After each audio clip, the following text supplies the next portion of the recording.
रखो कुरान की आयत को कि जब रसूलुल्लाह सल्लल्लाहु अलैहि वसल्लम मक्का फतह करके गए और अपनी ज़बान मुबारक से मक्के में बुतों की तरफ इशारा करते थे कि खुल जाअल फ़ज़हकुल बातिल इन्नल बातिला काना ज़हूक़ा, तो खुद गिरते थे।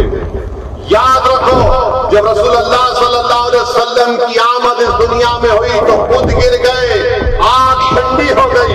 और याद रखो कि जब रसूलुल्लाह सल्लल्लाहु अलैहि वसल्लम इस दुनिया में अल्लाह ने भिजाया, दुनिया में आने के बाद रहमतुल्लिल आलमीन सल्लल्लाहु अलैहि वसल्लम ने सजदा किया। याद रखो कि जब रसूलुल्लाह सल्लल्लाहु अलैहि वसल्लम किए, बल्कि मैं पूरे मुस्लिम सियासतदानों से अपील कर रहा हूं, याद रखो कभी भी तौहीद पर कॉम्प्रोमाइज नहीं करो। याद रखो दुनिया की कामयाबी के लिए तुम शिरक मत करो। तुम सियासत में हो तो याद रखो तौहीद के दायरे में रहकर अपनी सियासत करो। अगर तुम शिरक करोगे तो दुनिया में तुमको वक्तन कामयाबी मिल सकती है, मगर याद रखो आखिरत में कहीं नुकसान ना हो जाए।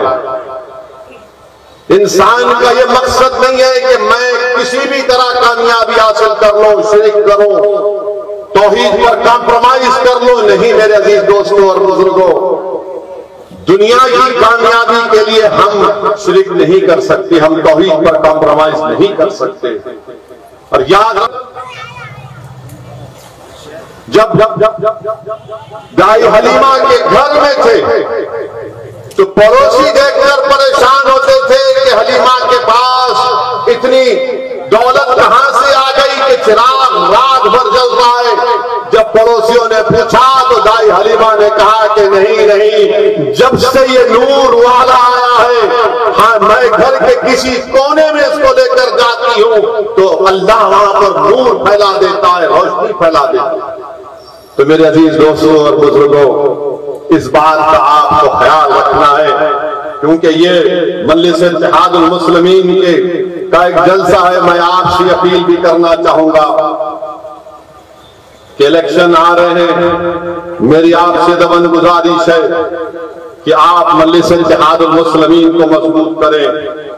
और अगर कोई किसी को एतराज होगा, असदुद्दीन ओवैसी जश्न रहमतुल्लिल आलमीन सल्लल्लाहु अलैहि वसल्लम में सियासत की बात कर रहा है, तो दीवाने तुम सीरतुन नबी को नहीं पढ़े।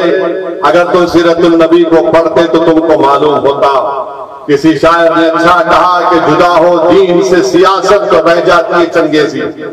तो मेरे अजीज दोस्तों और बुजुर्गों, जो हमारे मुखालिफीन मजलिस इत्तेहादुल मुस्लिमीन कहते हैं कि मजलिस इत्तेहादुल मुस्लिमीन ने क्या किया, तो मैं अवाम के दरमियान में खड़े होकर इस जलसे जश्न रहमतुल्लिल आलमीन सल्लल्लाहु अलैहि वसल्लम में आपको बता रहा हूं कि पिछले 10 साल में मुसलमानों के लिए pre post matric scholarship 445 crore रुपये पोस्ट मैट्रिक स्कॉलरशिप में मजलिस की नुमाइंदगी पर टीआरएस की हुकूमत ने मंजूर किए।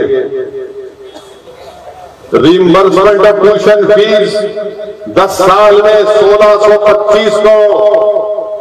प्री मैट्रिक स्कॉलरशिप जो गवर्नमेंट ऑफ इंडिया के लेफ्ट ओवर थे उसमें 21 करोड़। चीफ मिनिस्टर की ओवरसीज स्कॉलरशिप में 521 करोड़, जिसमें 2975 बच्चों को, बेटियों को स्कॉलरशिप मिली। टिम्बरिस में 2975 करोड़ मजलिस की नुमाइंदगी पर टीआरएस हुकूमत ने खर्चा किया। 1,35,000 मुस्लिम बच्चे और बच्चियां भी पढ़ रहे हैं। 6 साल में 80,000 मुस्लिम बच्चे और बच्चियां 12वीं जमात की तालीम मुकम्मल